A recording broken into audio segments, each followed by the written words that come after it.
وہ صحیح بخاری میں حدیث ہے، بیت اللہ کے پاس 3 شخص باتیں کر رہے تھے، 3 شخص، قریشیان و ثقفیون اور ثقفیان و قریشیون. ان میں سے 2 قریشی تھے، ایک ثقفی تھا بنو ثقیف کا، یا 2 ثقفی تھے، ایک قریشی تھا. ابن مسعود کی حدیث ہے. اور تینوں کی گفتگو کا موضوع کیا تھا؟ اللہ کا سننا. اس کا سننا کیسا؟ ایک کہتا ہے کہ اللہ تعالی ہماری باتیں سنتا ہی نہیں. دوسرا کہتا ہے کہ جو بات ہم آہستہ کریں وہ نہیں سنتا، جو زور سے کریں وہ سنتا ہے. تیسرے نے کہا اگر وہ زور کی بات سن سکتا ہے تو آہستہ والی بات بھی سن سکتا ہے. یہ تینوں میں گفتگو ہو رہی ہے. اللہ تعالیٰ کی ایک صفت سمع ہے، اس کا سننا. ہمارا اس پر ایمان ہے.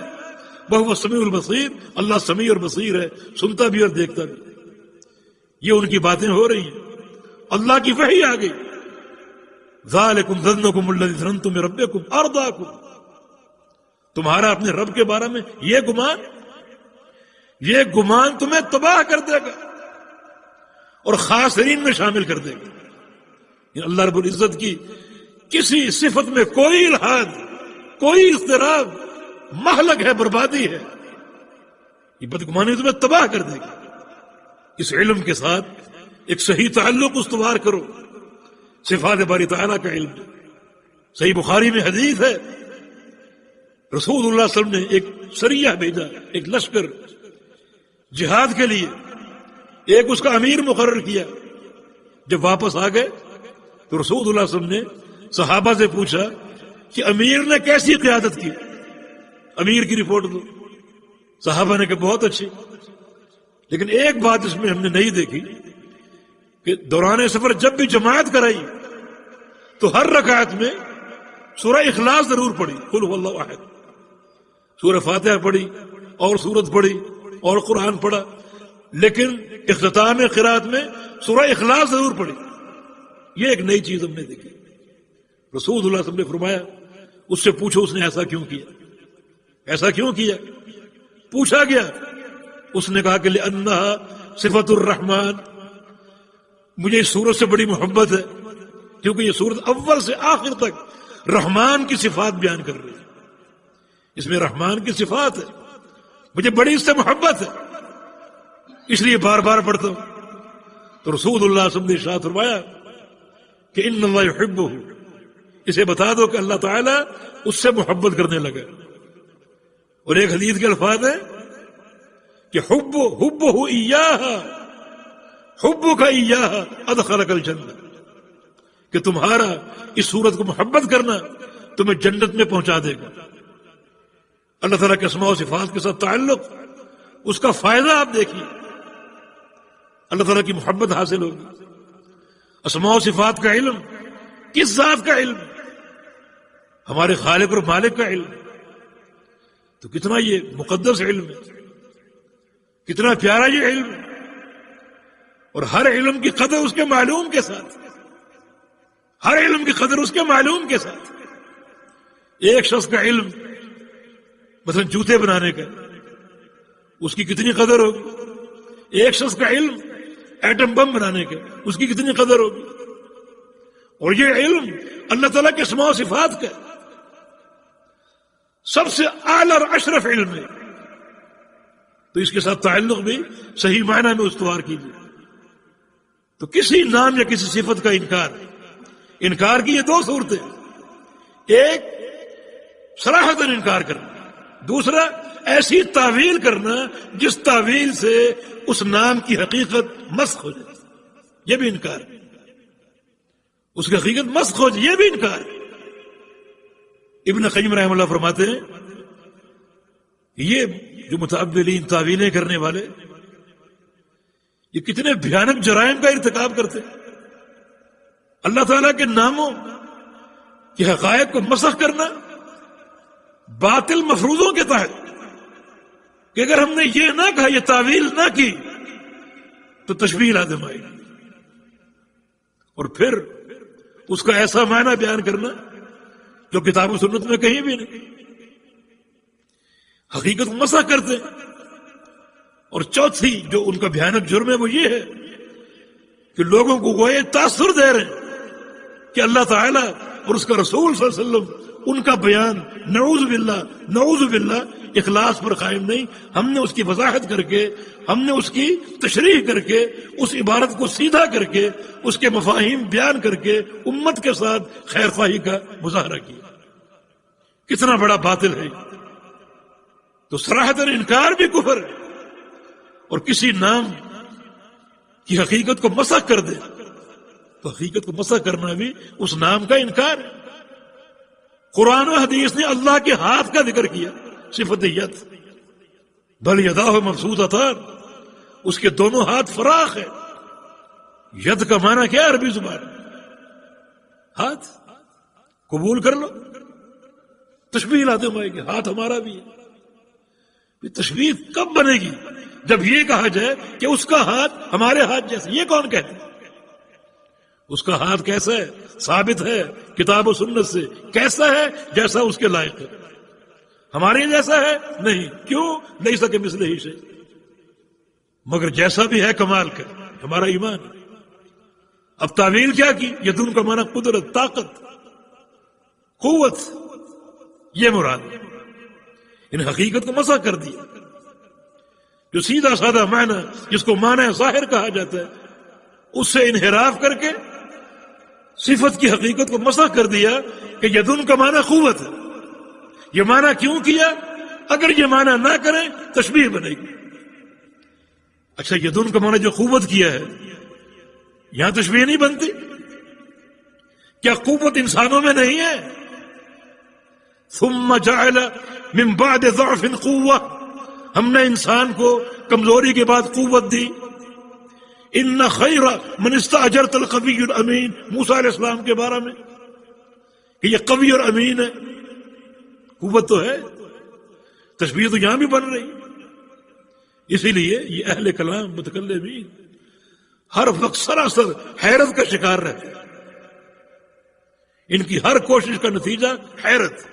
نہایت اقدام العقول اقال واکثر سعی العالمین ضلال۔ امام راضی کا شعر ہے، پوری زندگی علم کلام سے، فلسفہ سے اور معتزلہ کے علم سے اشتغال رہا، اور کسی مسئلے میں، ایک مسئلے میں بھی نتیجے تک نہیں پہنچ سکے۔ الجھنے جس قدر آگے بڑھتے معاملہ گنجلک ہوتا جاتا، اور بالآخر یہ کلمہ حق کہنے میں کامیاب ہو گئے کہ اس عقل کی ہر کوشش بندش پر منتج ہوتی، اور ہماری اکثر کوششیں بیکار جا رہی، اور آخر یہ اعتراف کر کے گئے کہ جو مذہب اہل سنہ ہے، مذہب محدثین ہے، اور خاص طور پہ امام اہل سنہ امام احمد بن حنبل کا مذہب، وہ حق ہے۔ جب ان کا انتقال ہوا تو ان کے سینے پر علم کلام کی کتابیں نہیں تھیں، بلکہ صحیح بخاری رکھی ہوئی تھی، اقرار اور اعتراف کر کے۔ تو کسی بھی صفت کی تعویل، اور یہ ایک انتہائی ظلم ہے۔ تعویل کا معنی کیا ہوتا ہے؟ بھی ایک لفظ کا حقیقی معنی، اور تعویل کا معنی کیا ہے؟ اس کا مجازی معنی۔ دین تو آسان ہے، اللہ تعالیٰ کے ناموں اور صفات میں اگر ہر صفت کا معنی مجازی لوگے تو وہ تو مشکل ترین ہوتا ہے۔ آسان کیا ہے؟ حقیقی معنی یا مجازی معنی؟ حقیقی معنی آسان، مجازی معنی اس کی تعویل کرنی پڑے گی، اس کا قرینہ تلاش کرنا پڑے گا، کس قرینے کے تحت آپ نے معنی مجازی ذکر کیا۔ یہ باتیں سمجھنے کے قابل ہیں، خاص طور پہ عامت الناس عقیدے کے امور کو سمجھ سکتے ہیں۔ معنی مجازی کیا ہے، قرینہ کیا ہے، پھر ایک جگہ نہیں، دو جگہ نہیں، تمام صفات میں 7 صفات کے علاوہ ہر صفت میں تعویل اور قرینے کی بحث۔ عقیدہ تو آسان ہے، دین تو آسان ہے، اس قدر اس میں اشکال پیدا کر دیا۔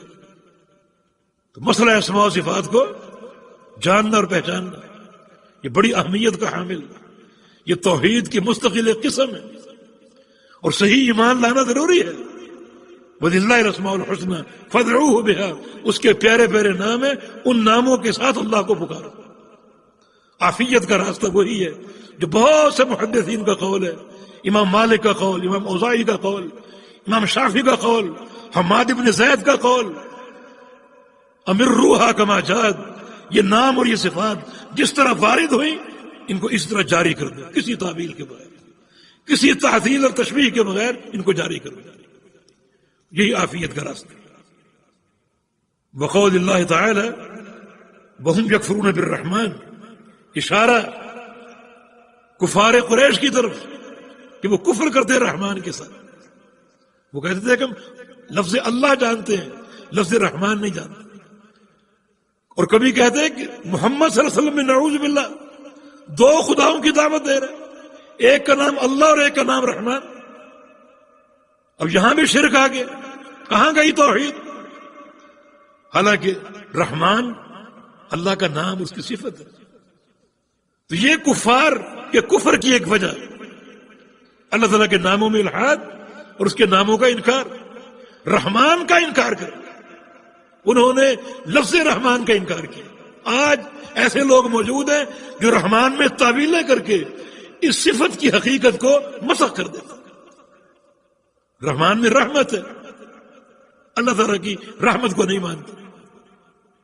وہ کہتے ہیں کہ رحمت کا لفظ اور یہ صفت جہاں بھی آئے گی اس سے مراد ارادہ انعام ہوگا، ارادہ انعام، جو رحمان کا معنی ہے ہی نہیں. رحم کرنے والا، رحمت کرنے والا، اس کی رحمت حق ہے.